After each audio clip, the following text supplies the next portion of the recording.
రాష్ట్ర ప్రభుత్వం ఆధ్వర్యంలో మన ఆయుష్ శాఖ వారి ఆధ్వర్యంలో ఈరోజు ఆయుర్వేద శిబిరం ఇక్కడ 16వ డివిజన్ దుబ్బా ప్రాంతంలో విద్యానగర్ హనుమాన్ టెంపుల్లో నిర్వహించడం జరుగుతుంది.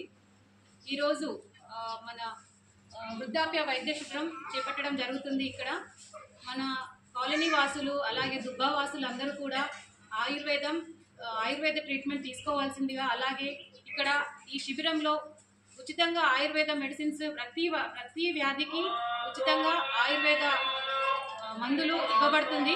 మీరందరూ కూడా ఆయుర్వేద మెడిసిన్స్ తీసుకొని ఈ యొక్క శిబిరం అందరూ కూడా వినియోగించుకొని ఆయుర్వేదాన్ని బలపరిచింది. ఎందుకంటే మన పురాతన సంస్కృతి నుంచి వస్తున్న అటువంటి వైద్యం ఆయుర్వేదం.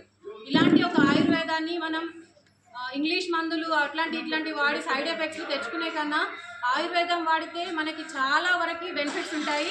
ఇదంతా కూడా దృష్టిలో ఉంచుకొని ప్రజలందరూ కూడా ఇలా మన ప్రభుత్వం కల్పించినటువంటి అవకాశాన్ని వినియోగించుకొని మన ఆరోగ్యమే మహాభాగ్యంగా మనం అందరం కూడా మంచి ఆరోగ్యంగా ఉండాలని చెప్పేసి కోరుకుంటున్నాను.